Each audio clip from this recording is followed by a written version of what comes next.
Hello everyone, I hope आप सब लोग अच्छे होंगे। तो आज हम डिस्कस करेंगे एक और इम्पॉर्टेंट टॉपिक कि क्यों शक्ति आती है तो भक्ति चली जाती है। तो इसको आप ऐसे समझिए कि जैसे आप काफ़ी लंबे समय से जाप ध्यान कर रहे हैं, ठीक है।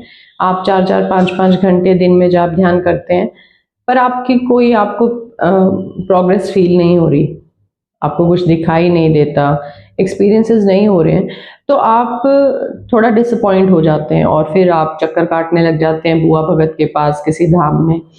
अब आपको कोई गुरु मिलता है तो आप गुरु से बोलते हैं कि मुझे इतना समय से मैं जाप ध्यान कर रहा हूँ पर मुझे कोई एक्सपीरियंसेस नहीं हो रहे, मेरी दृष्टि नहीं खुली है। तो अब कायदे से तो आप इतना टाइम से जाप ध्यान कर रहे हैं, जाप कर रहे हैं, तो आपके अंदर जो जाप है वो भरा हुआ है, आपके पास पूरा पैकेट है जाप का, ठीक है। लेकिन कायदे से आपकी प्रोग्रेस होनी है, पर क्योंकि आप एक गुरु के पास चले गए, अब तो गुरु आशीर्वाद देंगे और उनके पास से एक सिद्धि आपके पास आ जाएगी। अब वो सिद्धि आपके आज्ञा चक्र पे बैठकर आपको एक्सपीरियंसेस करवाएगी।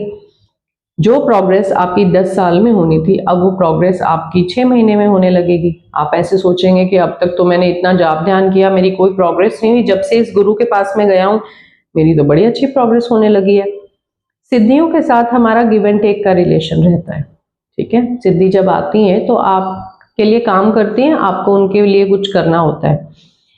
तो क्योंकि अब आपके पास सिद्धि आ गई, वो जिस डायमेंशन से आई है, अगर कोई गुरु ऐसा है जो कि मतलब बहुत मैक्सिमम जो गुरु हैं वो सब अपने मटेरियल डिजायर को फुलफिल करने के लिए लगे हुए हैं, तो जो शक्तियां आएंगी वो लोअर डायमेंशंस की ही आती हैं। तो वो आपको जहां से आई हैं वहां तक का ही आपको एक्सपीरियंसेस करवाएंगी। आपको दिखने लगेगा डायमेंशन, आप देखने लगेंगे, लोगों की नेगेटिविटी देखने लगेंगे, और इस चक्कर में आपका जाप ध्यान हो जाएगा कम, मतलब भक्ति जो है आपकी हो जाएगी कम, क्योंकि अब आप देखने लगे हैं, कम टाइम में देखते हैं, तो आप फिर वो धीरे धीरे आप जाप ध्यान करना कम कर देंगे।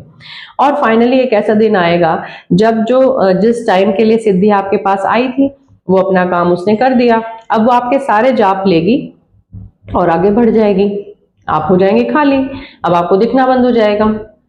अब आपके सामने दो रास्ते होंगे। देखिए, शक्ति आई, शक्ति ने आपको रास्ता दिखा दिया कि शिव तक पहुंचने का ये रास्ता है, लेकिन शक्ति आपको कभी शिव तक नहीं पहुंचा पाएंगी। शिव तक पहुंचने के लिए आपको भक्ति लगेगी। तो अब आपके पास दो चॉइसेस रहेंगी, या तो वापस से आप सिद्धियों के चक्कर में लगे, या फिर आप भक्ति मार्ग को चूज करें। तो इसीलिए कहा जाता है कि जब भी शक्ति आती है तो भक्ति चली जाती है। तो आपको अगर कोई भी क्वेरी हो तो आप मुझे कमेंट्स सेक्शन में जाकर लिख सकते हैं।